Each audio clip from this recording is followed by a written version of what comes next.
The desert wind carried the acrid smell of burning fuel and gunpowder across the rocky terrain of Afghanistan's Helmand province. Staff Sergeant Maria Rodriguez adjusted her position behind the weathered boulder, her M40A5 sniper rifle steady against her shoulder.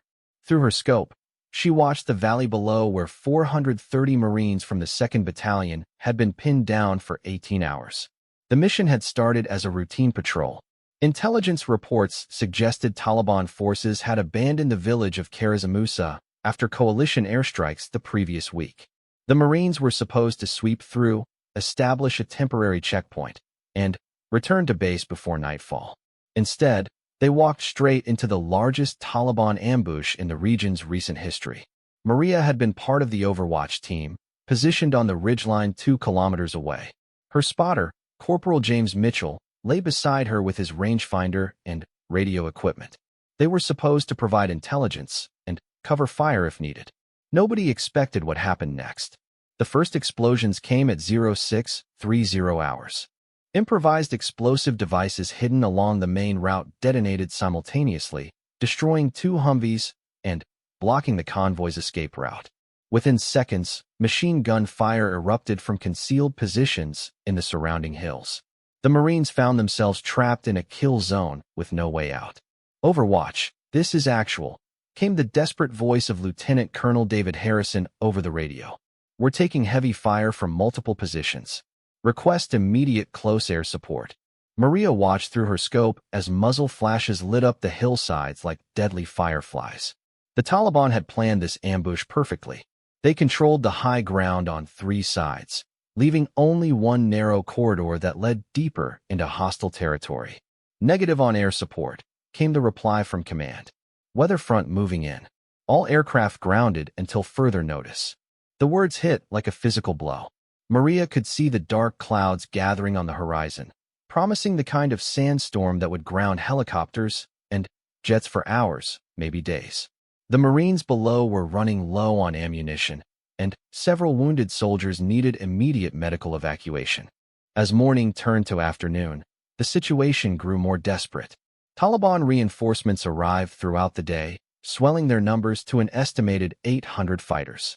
They began coordinating attacks from multiple directions, testing the Marines' defensive perimeter. Maria had been counting enemy positions through her scope. 43 confirmed sniper nests, at least 12 machine gun positions, and an unknown number of fighters with rocket-propelled grenades. The math was simple and terrifying. Even elite Marines couldn't hold out indefinitely against those odds. Command, this is Overwatch. Mitchell spoke into his radio. Enemy strength estimated at 800 plus. Friendly forces critically low on ammunition. Recommend immediate extraction. The response came back cold and clinical. Negative. No extraction possible until weather clears. All units are to hold position and await further orders. Maria felt her jaw clench. She had been in the military for 12 years, working her way up from private to staff sergeant in a male-dominated field. She had earned respect through skill, determination, and an unwavering commitment to the Marines under her protection. The idea of abandoning 430 fellow Marines to die in the desert went against everything she believed in. Through her scope, she watched a young Marine drag his wounded squad leader behind a disabled vehicle. The soldier couldn't have been more than 19 years old, probably on his first deployment. His uniform was torn and bloody, but he kept fighting with grim determination. Mitchell, what's our ammunition status? She asked quietly. Her spotter checked their supplies. We've got maybe 200 rounds for your rifle, plus our sidearms, and a few grenades. Not exactly an arsenal. Maria studied the terrain through her scope, noting every detail. The Taliban positions were well concealed, but followed predictable patterns. They favored rocky outcrops that provided natural protection while offering clear fields of fire. Most importantly, they seemed confident that the small Overwatch team posed no real threat. That confidence would be their mistake. Command, this is Overwatch, Maria said, taking the radio from Mitchell. Requesting permission to engage enemy positions. Negative, Overwatch. Your orders are to observe and report. Do not engage unless directly threatened. Sir, with respect, 430 Marines are about to be overrun. We can provide effective support from our position. Staff Sergeant, you are to maintain radio silence and hold position. That is a direct order. Maria stared at the radio for a long moment, then handed it back to Mitchell. She had served in Iraq and Afghanistan for multiple deployments. She had never disobeyed a direct order, but she had also never watched helplessly while her fellow Marines faced annihilation. The Taliban fighters began their evening assault just as the sun touched the horizon. Mortars fell among the Marine positions like deadly rain. Machine gun fire swept across their defensive line in coordinated waves. Through her scope, Maria watched Marines fall one by one. A rocket-propelled grenade struck the medical station where corpsmen were treating wounded soldiers. The explosion sent bodies flying, and Maria could see Marines scrambling to pull survivors from the wreckage. The medics kept working despite the chaos, risking their lives to save others. They're breaking through the eastern perimeter, Mitchell reported, watching the battle through binoculars. Marines are falling back to secondary positions. Maria made her decision. She had sworn an oath to protect and defend. That oath didn't come with exceptions for inconvenient orders or impossible odds. Sometimes doing the right thing meant risking everything. Mitchell, I need you to understand something. I'm going to help those Marines down there, even if it means facing a court-martial later. You don't have to be part of this. You can report that I went against orders if you want. Her spotter was quiet for several seconds, then reached for his equipment. Ma'am, with respect, those are our Marines down there. Where you go, I go. Maria felt a surge of gratitude for her young spotter. James Mitchell was only 22 years old, but he had proven himself reliable in a dozen firefights. More importantly, he understood what mattered most when everything else fell apart. Then, we better get to work, she said, settling behind her rifle. Through the scope, she could see a Taliban sniper taking aim at a group of Marines trying to evacuate their wounded. The enemy fighter was approximately 800 meters away, well within her effective range. Maria controlled her breathing, calculated for wind speed and bullet drop, and squeezed the trigger. The rifle bucked against her shoulder, and through the scope she watched the Taliban sniper tumble from his position. One down, Mitchell confirmed through his binoculars. Nice shot. But killing one sniper wouldn't change the outcome of this battle. The Taliban had overwhelming numbers and superior positions. The Marines below needed more than long-range support. They needed someone to even the odds. Maria began planning something that had never been attempted in modern military history. A two-person rescue operation against impossible odds. She would use everything she had learned in 12 years of combat to give 430 Marines a fighting chance.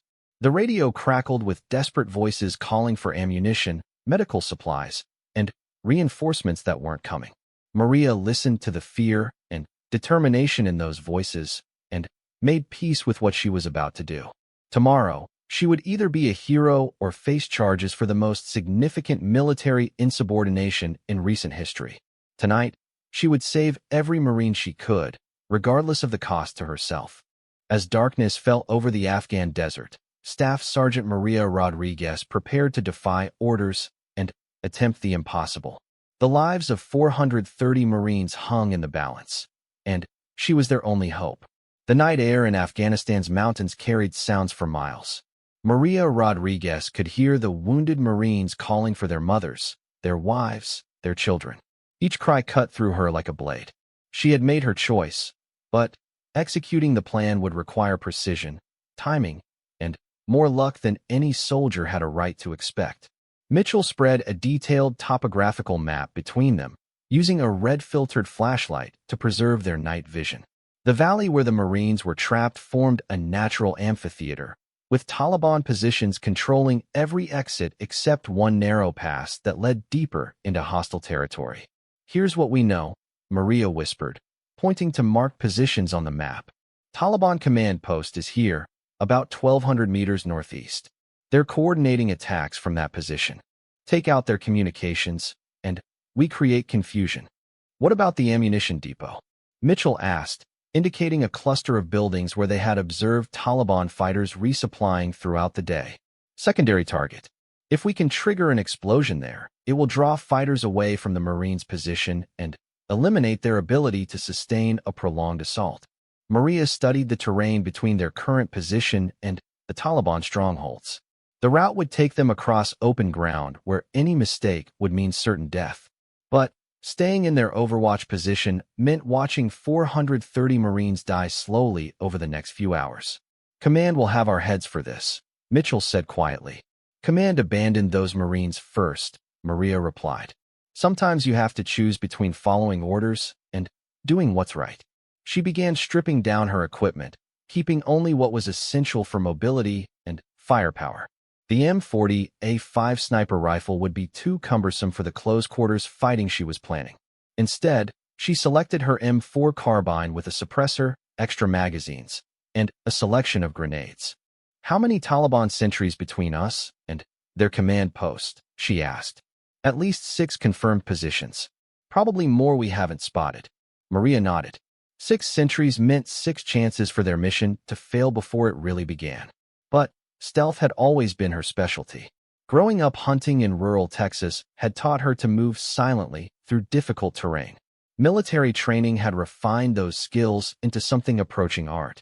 They began their descent from the ridgeline at 2,100 hours. The moon was new, providing natural darkness that would conceal their movement.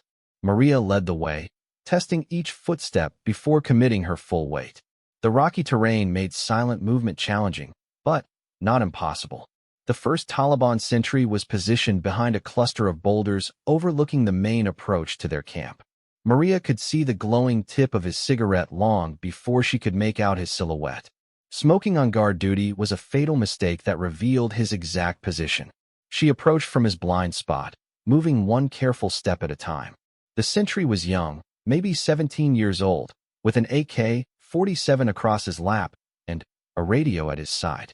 He was staring down at the trapped Marines, probably counting the American dead and imagining the rewards he would receive for participating in such a significant victory. Maria's knife found the space between his ribs before he could make a sound. She lowered his body carefully, ensuring his rifle didn't clatter against the rocks. The radio would be useful later. Mitchell appeared beside her like a ghost. His background in reconnaissance had made him almost as skilled at silent movement as she was. They had worked together long enough to communicate through hand signals and shared understanding. The second sentry was more alert. He was pacing a regular pattern between 2 positions, checking different approaches to the Taliban camp. Maria timed his movements for 3 complete cycles before acting. When he turned away to scan the eastern approach, she struck. 2 down. 4 to go? The third and fourth sentries were positioned together near a natural choke point, where the terrain funneled any approaching force into a narrow corridor. They were talking quietly in Pashto, sharing tea from a metal cup. Maria couldn't understand their words, but their relaxed posture suggested they felt completely safe. She signaled Mitchell to take the left target while she handled the right. They moved simultaneously, and both Taliban fighters died without raising an alarm. The 5th sentry proved more challenging. He was positioned with a clear view of the approach routes, and his discipline was better than his comrades. Maria spent 20 minutes working into position, using every piece of cover available. When she finally reached striking distance, she discovered he wasn't alone. A Taliban commander was visiting the position, discussing something with animated gestures. Maria could see radio equipment and what appeared to be a detailed map spread between them. Killing both men would alert the camp, but leaving them alive meant the alarm would be raised within minutes anyway. She made the hard choice. The suppressed M4 carbine coughed twice in rapid succession. Both men dropped without a sound. But now Maria and Mitchell were committed to speed over stealth. The 6th sentry heard something and began moving toward their position. Maria could see his AK-47 rising as he approached the bodies of his dead comrades. Mitchell's rifle spoke first, a single suppressed shot that ended the threat. Now they had perhaps 15 minutes before someone noticed the missing sentries. The Taliban camp lay ahead, with approximately 40 fighters sleeping around several small fires. Beyond that, the command post where enemy leaders were coordinating the assault on the Marines below. Maria checked her watch. 2,245 hours. Dawn would come in 6 hours, and with it the final Taliban assault that would overwhelm the Marine positions. Whatever they accomplished tonight had to buy enough time for air support to arrive or for the weather to clear enough for evacuation. The Taliban ammunition depot was housed in an old stone building that had probably been a farmhouse before the war. Maria could see guards patrolling the perimeter, but their attention was focused outward, watching for threats from the valley where American forces were trapped. She and Mitchell split up for the first time since beginning their mission. He would approach from the east, while she came from the west. The building had only one entrance, making it a perfect target for a coordinated assault. Maria's approach took her through the sleeping Taliban camp. She moved between the fighters like death itself, unseen and unheard. Some of them were young enough to be her students if she had chosen teaching instead of the military. Others bore the scars and weathered faces of veteran fighters who had been battling foreign armies for decades. She felt no hatred toward these men. They were fighting for their country and their beliefs, just as she was fighting for hers. But tonight, they stood between her and 430 Marines who needed her help. That made them obstacles to be removed, nothing more and nothing less. The ammunition depot guards were lazy and overconfident. They had spent the entire day watching American forces get slaughtered in the valley below. In their minds, the battle was already won. Tomorrow would bring final victory and the complete destruction of the trapped Marine battalion. Maria reached the building's western wall just as Mitchell appeared on the eastern side. They had rehearsed this type of assault countless times during training, but never under these circumstances. For guards stood between them, and enough explosives to change the course of the battle. The attack lasted less than 30 seconds. Maria's suppressed rifle eliminated 2 guards while Mitchell handled the others. They breached the building simultaneously, expecting to find stored ammunition and weapons. What they discovered exceeded their most optimistic expectations. The Taliban had stockpiled enough ammunition, explosives, and rocket-propelled grenades to sustain fighting for weeks. More importantly, the building contained communications equipment that was coordinating the entire assault on the Marines below. "Maria, look at this," Mitchell whispered, pointing to a radio setup with multiple antennas. "This is their command and control hub for the entire operation." She examined the equipment quickly. Destroying it would cripple Taliban coordination, but the explosion would also alert every enemy fighter in the area to their presence. Once that happened, they would have minutes, not hours, before being overrun. "Set the charges," she decided. "We'll trigger them when we're ready to extract." Mitchell began placing explosive charges while Maria gathered intelligence from captured documents. She photographed tactical maps that showed Taliban positions throughout the region. This information could save hundreds of American lives in future operations, assuming they survived long enough to deliver it. Outside, she could hear the distant sound of gunfire from the valley where the Marines continued their desperate defense. Several ammunition vehicles had burned throughout the night, and the smell of cordite and diesel fuel hung heavy in the air. "Charges set," Mitchell reported. "Radio detonator ready." "Good. Now we go for their command post." The Taliban command post was located in a cluster of traditional Afghan buildings on a hilltop overlooking the entire valley. Maria could see lights burning in the windows and silhouettes moving against the walls. Enemy commanders were working through the night, planning the final assault that would eliminate the trapped Marines. Getting there would require crossing 400 meters of open ground under starlight. Any mistake would expose them to an entire camp of enemy fighters. But Maria had come too far to stop now. She thought about the wounded Marines calling for their mothers and found the strength to continue. They began the final approach to the command post, knowing that success or failure in the next hour would determine whether 430 Marines lived to see another sunrise.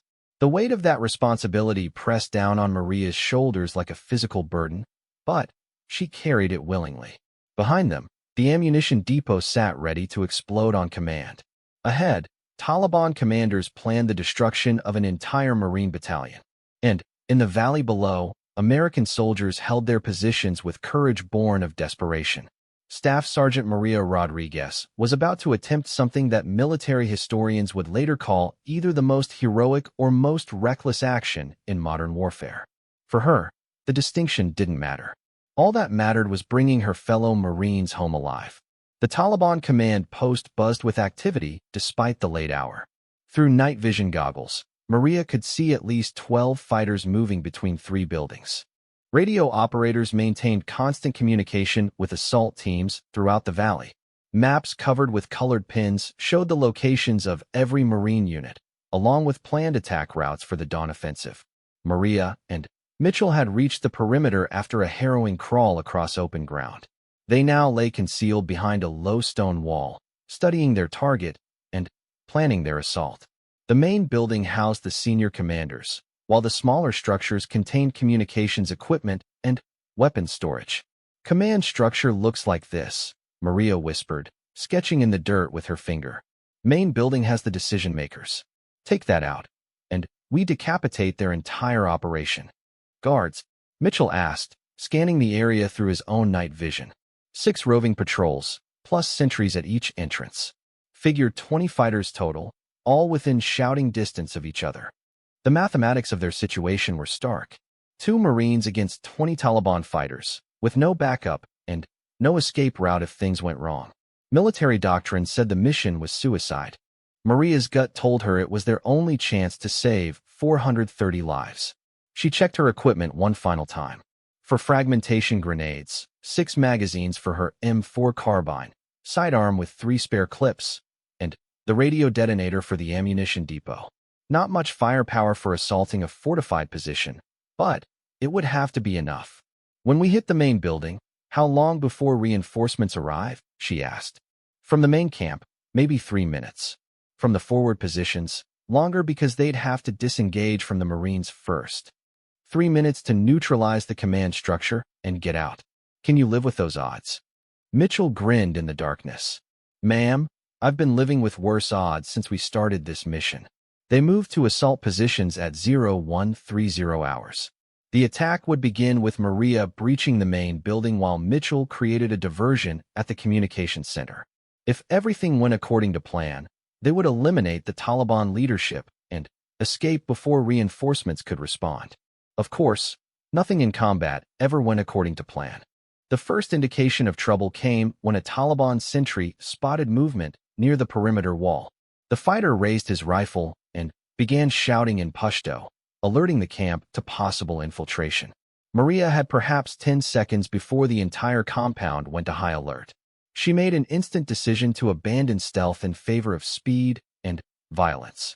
The suppressed M4 carbine took down the sentry before he could fire, but his shouted warning had already awakened fighters throughout the camp. Mitchell, we're blown. Execute now. The communications building erupted in flames as Mitchell's grenades found their target. Radio equipment worth hundreds of thousands of dollars disintegrated in a ball of fire and shrapnel. The explosion lit up the night sky and drew immediate return fire from confused Taliban fighters who couldn't identify the source of the attack. Maria sprinted toward the main building as automatic weapons fire erupted around her. Bullets sparked off rocks and whined overhead, but the Taliban fighters were shooting blindly in the darkness. Their muzzle flashes actually helped her identify targets as she advanced. The main building's front entrance was guarded by 2 fighters with AK-47 rifles. Maria's carbine fired twice in rapid succession, and both guards dropped. She kicked in the wooden door and rolled inside, immediately scanning for threats. The interior was lit by oil lamps and filled with cigarette smoke. 3 Taliban commanders sat around a low table covered with maps and documents. They were reaching for weapons when Maria's rifle ended the conversation permanently. But the building wasn't empty. Footsteps thundered on the stairs leading to the 2nd floor, and Maria could hear shouted orders in Pashto. At least 6 more fighters were somewhere above her, and they would be coming down those stairs within seconds. She grabbed armfuls of documents from the table, stuffing them into her cargo pockets. Intelligence analysts would later determine that these papers contained detailed information about Taliban operations throughout the region, including names of informants and planned attacks on coalition forces. The first Taliban fighter appeared at the top of the stairs just as Maria reached the bottom. Her rifle fired 3 quick shots, and the man tumbled down the wooden steps. But his death cry had revealed her exact position to his comrades above. Grenades began falling from the 2nd floor like deadly fruit. Maria dove behind an overturned table as explosions rocked the building. Shrapnel and debris filled the air, and the oil lamps shattered, plunging the room into darkness lit only by muzzle flashes. Outside, she could hear Mitchell's suppressed rifle engaging targets around the communications building. He was buying her time, but both of them were running low on ammunition. Soon they would be forced to fight their way out with whatever they had left. Maria heard boots on the stairs and knew the remaining Taliban fighters were descending to finish her. She pulled the pin on her last fragmentation grenade and counted to 3 before rolling it across the floor.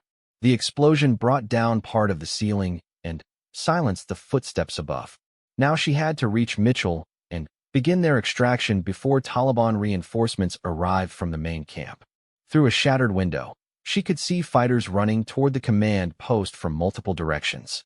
Their element of surprise was gone, and the enemy was responding in force. She burst through the rear exit of the main building and immediately came under fire from 3 directions. Taliban fighters had positioned themselves to cover all escape routes, and their crossfire was devastating. Maria dove behind a stone wall as bullets chewed chunks out of the masonry above her head. Mitchell, status report. Still breathing, but barely. I'm pinned down behind the water tank. Maria could see his position about 50 meters away. Taliban fighters were closing in from both sides, and Mitchell's suppressed rifle was running low on ammunition. In another minute, they would overrun his position and the mission would end in failure. She made a decision that would haunt her dreams for years afterward. The ammunition depot was rigged with enough explosives to level half the Taliban camp. Detonating it now would create chaos and provide cover for their escape, but it would also kill dozens of fighters instantly. Some of those fighters were probably teenagers who had joined the Taliban because they had no other options. Others might be fathers fighting to provide for their families. But Maria couldn't save the world. She could only save 430 Marines trapped in the valley below. Mitchell, when I give the word, run for the extraction point. What about the charges? I'm triggering them now. Maria pulled out the radio detonator with hands that were surprisingly steady. She thought about the Marines she had watched fall throughout the day. She thought about the wounded soldiers calling for help that wasn't coming. She thought about the young Marine she had seen dragging his squad leader to safety while under heavy fire. Then, she pressed the button. The explosion lit up the night like a miniature sun. The ammunition depot and everything within 200 meters simply ceased to exist. The blast wave knocked Maria flat and left her ears ringing. But it also eliminated dozens of Taliban fighters and created a mushroom cloud visible for miles. More importantly, it achieved exactly the effect she had hoped for. Taliban fighters throughout the valley began converging on the explosion site, assuming they were under attack by American Special Forces.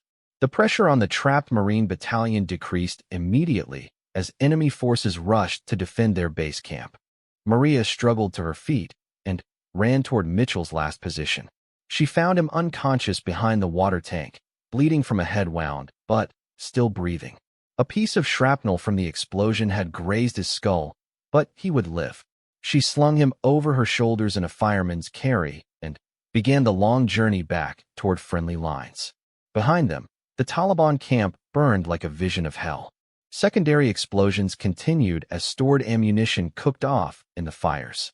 The extraction route took them across the same terrain they had crossed hours earlier, but now the landscape was transformed.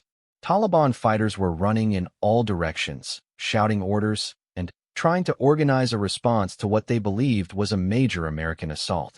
Maria moved carefully through the chaos, carrying Mitchell's weight and watching for enemy patrols. Several times she had to hide, while armed fighters passed within meters of their position. Once, she was forced to use her sidearm to eliminate a Taliban scout who came too close to their hiding spot. By 0400 hours, they had reached the ridgeline where their mission had begun. Maria was exhausted, her ammunition was almost gone, and Mitchell was drifting in and out of consciousness. But they had accomplished something that military historians would later call impossible. In the valley below, the trapped Marines were reporting decreased enemy pressure for the first time in 18 hours. Taliban attack coordination had broken down completely, and many enemy fighters had abandoned their positions to respond to the explosion at the command post. Maria set up her sniper rifle and began providing overwatch support for the Marines below. She was nearly out of ammunition, but she could still make every shot count.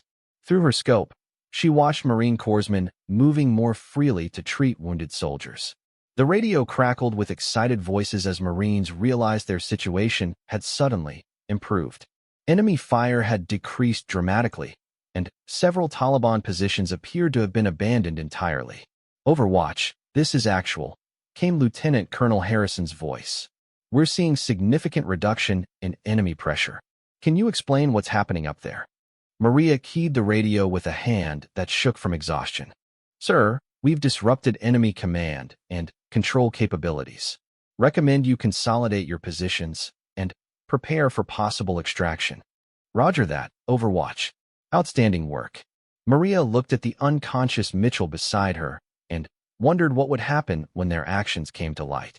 They had disobeyed direct orders, conducted an unauthorized assault against overwhelming odds, and killed dozens of enemy fighters in the process.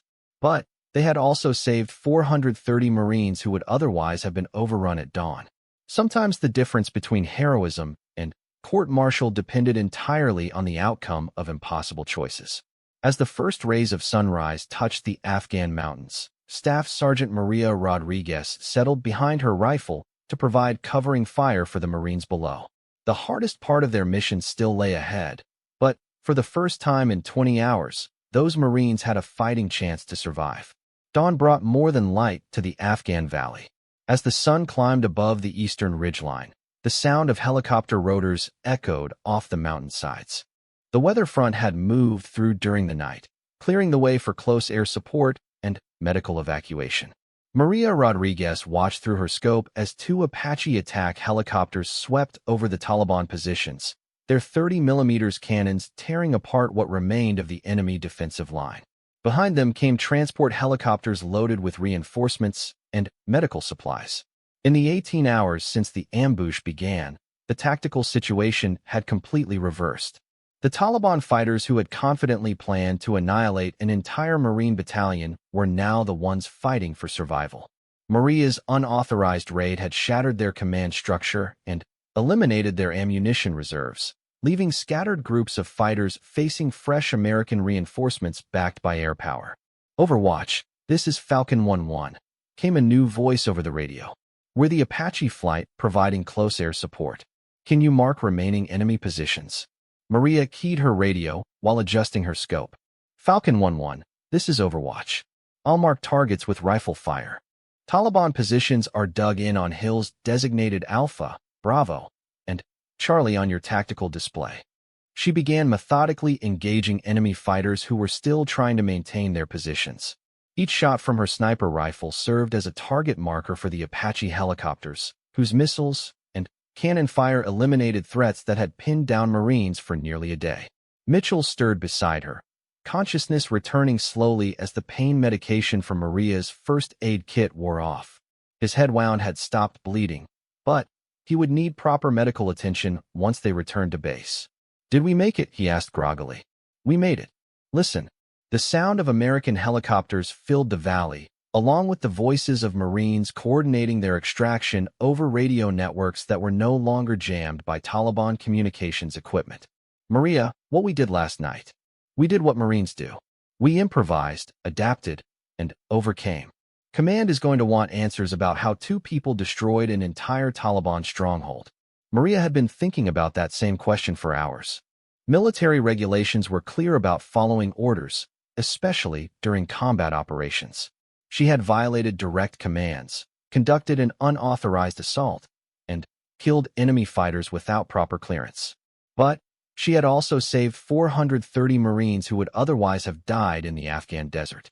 The moral mathematics were complex, and she wasn't sure how her superiors would calculate the final equation. "Whatever happens, happens," she said finally. "Those Marines down there are going home to their families. That's worth whatever price we pay." The extraction proceeded smoothly once air support arrived.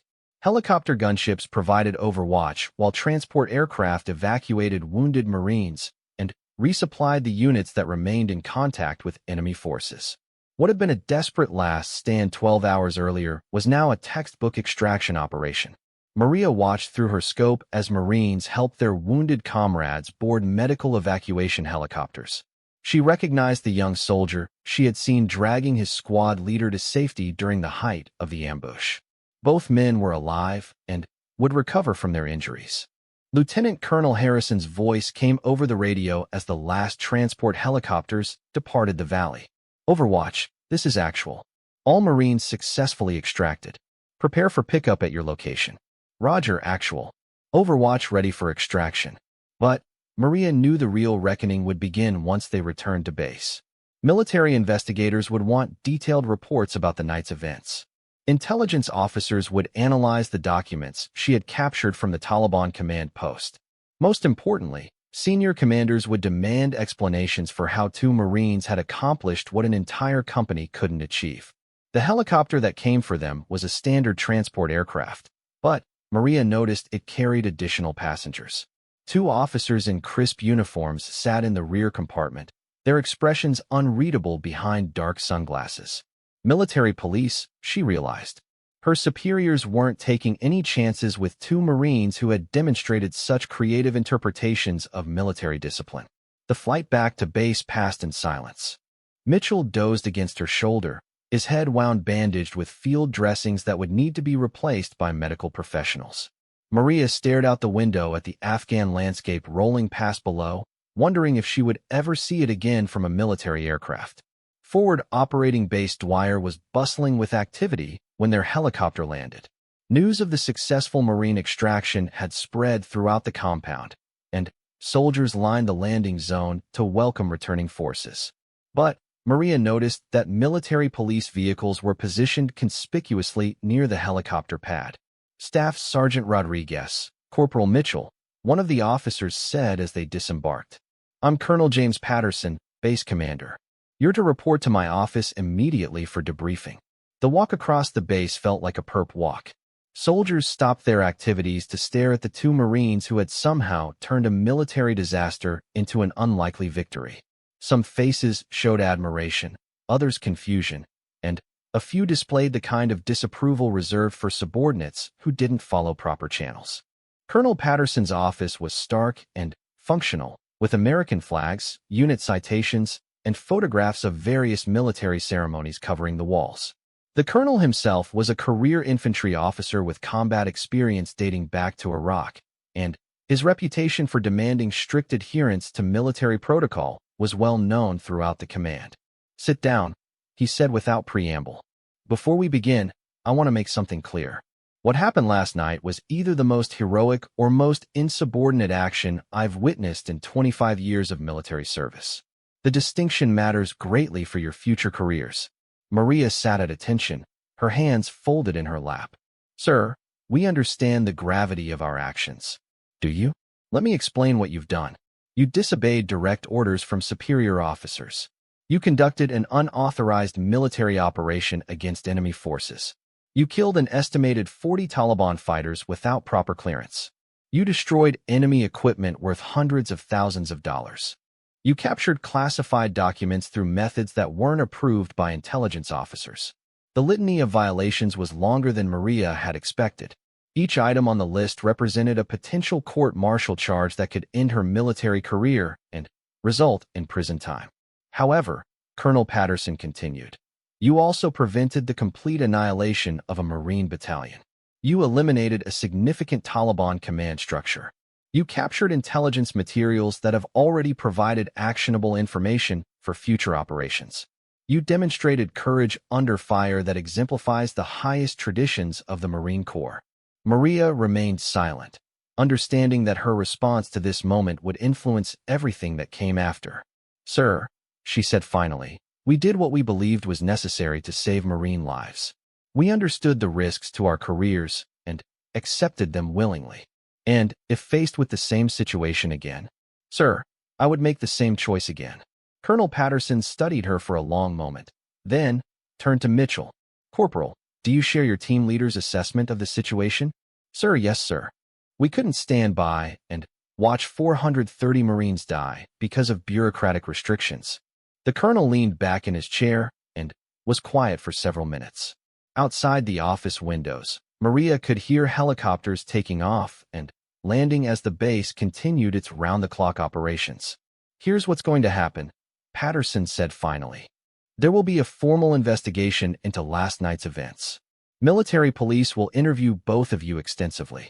Intelligence officers will debrief you about the captured documents and observed enemy capabilities.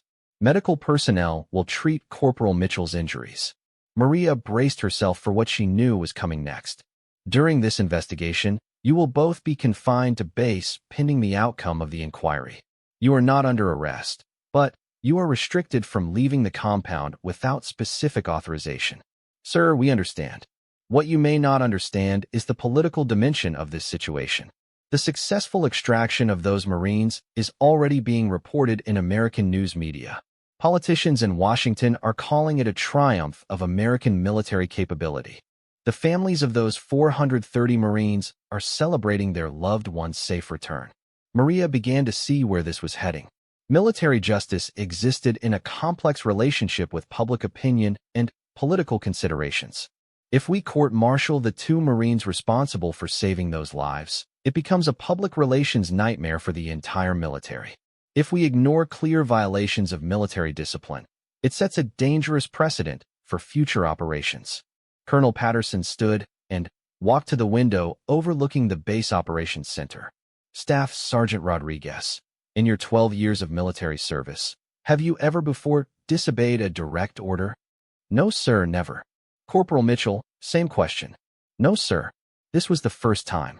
"Then, we have 2 exemplary Marines who made an extraordinary decision under extraordinary circumstances. That's how I'm going to frame this situation in my report to higher command." Maria felt a surge of hope that she tried to suppress. Military justice was unpredictable, and senior commanders might overrule any recommendations from the base level. However, the colonel continued, "There must be consequences for violating orders, regardless of the outcome. Neither of you can simply walk away from this without acknowledging that proper military discipline was compromised." Maria understood. They would face some form of punishment, but it would likely be administrative rather than criminal. A reprimand, reduction in rank, or transfer to different duties. Serious consequences for their careers, but not the court-martial and imprisonment that remained theoretical possibilities. "Sir, whatever punishment you deem appropriate, we accept responsibility for our actions." "Good. Report to the military police for initial interviews at 1,400 hours." "Dismissed." As they walked back across the base, Mitchell spoke quietly. "Think we're going to be okay?" Maria looked around at the soldiers continuing their daily routines, the helicopters carrying supplies to forward positions, the organized chaos of a military base in wartime. "I think we did the right thing, and sometimes that's all you can control." What neither of them realized was that their story was already spreading far beyond the boundaries of forward operating base Dwyer. News reports were describing a miraculous rescue of trapped Marines, and military analysts were trying to understand how such a small force had achieved such decisive results. In the coming days, they would discover that their unauthorized night raid had implications reaching all the way to Washington, D.C. But, for now, they were simply 2 Marines who had risked everything to save their brothers and sisters in arms. 3 months after the night that changed everything, Staff Sergeant Maria Rodriguez stood in the Rose Garden of the White House, wearing her dress blue uniform with ribbons that told the story of 12 years in the Marine Corps. Beside her, now Sergeant James Mitchell fidgeted with his collar, still uncomfortable with the attention their actions had generated. The investigation had lasted 6 weeks. Military police interviewed them dozens of times, asking the same questions from different angles, trying to understand how 2 Marines had accomplished what military doctrine said was impossible. Intelligence officers spent countless hours analyzing the documents Maria had captured from the Taliban command post, discovering a treasure trove of information about enemy operations throughout Afghanistan. The captured materials had led to the arrest of Taliban commanders across 3 provinces and prevented at least 2 major attacks on American forces. The intelligence value alone had justified their unauthorized raid, even without considering the 430 lives they had saved. But the political implications had proven even more significant than the military ones. The story of a female sniper defying orders to rescue an abandoned battalion had captured the American imagination in ways that surprised everyone. News networks ran features about Maria's background, her rise through the ranks in a male-dominated field, and her split-second decision to risk everything for fellow Marines. Congressional hearings had followed, with politicians demanding to know how a two-person team had succeeded where official military channels had failed. The questions were uncomfortable for senior commanders, but they led to important changes in rules of engagement and authorization procedures for future operations. Ladies and gentlemen, the White House press secretary announced to the assembled crowd, the President of the United States. Maria stood at attention as President Obama walked across the Rose Garden lawn, flanked by senior military officers and administration officials. She had met him briefly during a private ceremony the previous day, but seeing the commander-in-chief again still felt surreal. "We gather today," the president began, "to honor two Marines whose courage and initiative exemplify the very best of American military service." Staff Sergeant Maria Rodriguez and Sergeant James Mitchell demonstrated that sometimes the highest form of military discipline is knowing when circumstances require extraordinary action. Maria listened to the formal language while her mind drifted back to that night in Afghanistan. She thought about the Marines she had watched through her scope, fighting desperately in an impossible situation. She thought about the radio calls for help that went unanswered, and the moment she decided that following orders mattered less than saving lives. The actions of these two Marines prevented what could have been the largest loss of American life in a single engagement since the beginning of operations in Afghanistan. The president continued. Their unauthorized raid disrupted enemy operations, captured valuable intelligence, and, most importantly, ensured that 430 Marines returned home to their families. The ceremony was being broadcast live on military networks worldwide. In Afghanistan, Iraq, and dozens of other locations, American service members were watching their fellow Marines receive recognition for doing what many considered impossible. However, we must also acknowledge that their actions raised important questions about military authority, the chain of command, and the circumstances under which individual initiative should override institutional procedures. Maria appreciated that the president wasn't glossing over the complexity of their situation. They had saved lives, but they had also violated fundamental principles of military discipline. Both realities had to be acknowledged. After extensive investigation and consultation with military leadership, it has been determined that their actions, while irregular, were justified by the extraordinary circumstances they faced and the lives they saved. The formal punishment had been surprisingly light. Both Marines received written reprimands that would remain in their service records, but wouldn't prevent future promotions. Maria had been transferred to a training command where she would help develop new sniper techniques, while Mitchell had been assigned to an elite reconnaissance unit. More importantly, their case had led to changes in military doctrine. New procedures now allowed for greater individual initiative when communication with higher command was impossible and American lives were at immediate risk. "It is my honor," the president said, "to present the Navy Cross to Staff Sergeant Maria Rodriguez for extraordinary heroism in combat against enemy forces."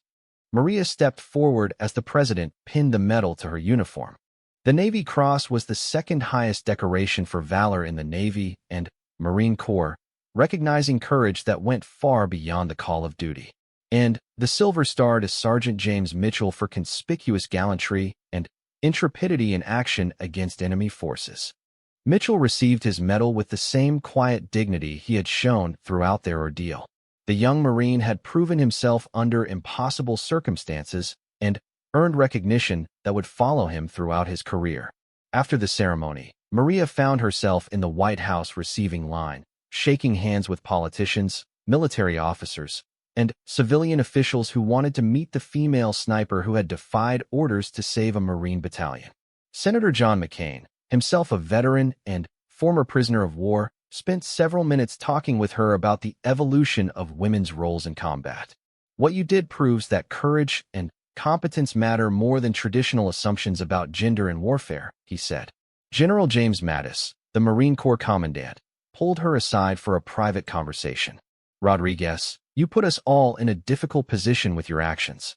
But you also reminded us why we serve. Sometimes the spirit of our mission matters more than the letter of our regulations." The reception lasted several hours, but Maria found herself thinking about the Marines who hadn't made it to Washington. 3 members of the trapped battalion had died from their wounds despite successful extraction. Their families would never see them receive medals or recognition because heroism couldn't bring back the dead. Late that evening, Maria and Mitchell sat in a quiet hotel bar near the White House, still wearing their dress uniforms and processing the day's events. "You know what's strange?" Mitchell said, staring into his beer. "All this attention for doing what felt like the only possible choice at the time. Military heroism is often just ordinary people making extraordinary decisions under pressure," Maria replied. "We weren't trying to be heroes. We were just trying to bring our Marines home. Think it was worth it? Everything that came after, I mean." Maria considered the question carefully. The investigation had been stressful, the media attention overwhelming, and the uncertainty about their futures had lasted for months. But 430 Marines had returned to their families instead of coming home in flag-draped coffins. "Ask me again in 20 years, she said finally. "When some of those Marines have had time to raise their children and live the lives they wouldn't have had if we'd followed orders that night." 6 months later, Maria was teaching advanced sniper techniques to Marine recruits at Quantico when she received an unexpected package. Inside was a photo album filled with pictures from the wedding of Lance Corporal David Santos, one of the Marines from the trapped battalion. A handwritten note from the young Marine's mother was tucked inside the front cover. "Staff Sergeant Rodriguez, my son told me what you did in Afghanistan. Because of your courage, I was able to walk him down the aisle last month. These photos are my way of saying thank you for bringing my boy home." Maria turned through pages of wedding photos showing a young Marine in his dress blues, smiling beside his new bride, surrounded by family and friends who had almost lost him in the Afghan desert. The images represented all the moments that wouldn't have existed if she had followed orders that night. That evening, she called Mitchell at his new assignment with Force Reconnaissance. "Remember when you asked if it was worth it?" "Yeah, why?" "I got my answer today." 5 years later, Staff Sergeant Rodriguez was promoted to Gunnery Sergeant and assigned as the senior instructor at the Marine Corps Scout Sniper School. Her unauthorized raid in Afghanistan had become a case study in military ethics courses, with cadets debating the balance between following orders and exercising moral judgment. The 430 Marines she had helped save continued their lives and careers. Some remained in the military, others returned to civilian life, but all of them carried the knowledge that someone had been willing to risk everything when they needed help most. Mitchell completed multiple deployments with Special Operations Forces before retiring as a Master Sergeant. He and Maria remained close friends, bound by their shared experience and the weight of decisions made under fire. The Taliban command structure they had disrupted that night never fully recovered. Intelligence gathered from the captured documents led to operations that eliminated key enemy leaders and prevented dozens of attacks on coalition forces. The ripple effects of their unauthorized raid continued for years after the night it occurred. In 2018, Maria Rodriguez retired from the Marine Corps after 20 years of service. Her final assignment was as the senior enlisted advisor for a Marine Expeditionary Unit, where she helped train the next generation of Marines who would face their own impossible choices in future conflicts. During her retirement ceremony, General Robert Neller, then Commandant of the Marine Corps, spoke about the legacy of her actions in Afghanistan. Gunnery Sergeant Rodriguez demonstrated that the highest form of military discipline sometimes requires the courage to act beyond the narrow confines of orders and regulations. Her example reminds us that we serve something greater than institutional procedures. We serve each other. Today, Maria Rodriguez works as a civilian contractor, teaching marksmanship to military and law enforcement agencies. She rarely speaks publicly about the night that made her famous, preferring to let others debate the ethics and implications of her actions. But once each year, on the anniversary of the raid, she receives messages from the Marines she helped save. Some are now senior officers leading troops of their own. Others have become teachers, businessmen, fathers, and community leaders.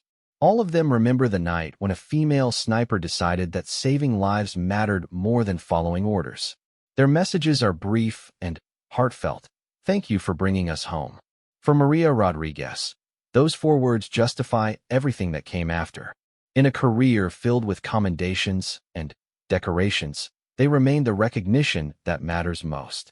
Because in the end, military service isn't about medals or ceremonies. It's about the willingness to risk everything for the Marines standing beside you, regardless of what the regulations say. The story of the night 430 Marines were abandoned and then saved by a 2-person unauthorized raid has become part of Marine Corps legend. It's taught in leadership courses, analyzed in military journals, and debated in academic conferences about military ethics. But for the people who lived through it, the story is much simpler. It's about ordinary Marines making an extraordinary choice when their brothers and sisters needed help. It's about the willingness to defy authority when moral duty demands action. And it's about the truth that the most important military discipline is the courage to do what's right, regardless of the personal cost. Staff Sergeant Maria Rodriguez proved that night in Afghanistan that sometimes one person with a rifle and the determination to act can change the course of history. Her legacy reminds every Marine that they serve something greater than themselves, and that legacy will endure long after the last veteran of the Afghan war has returned home.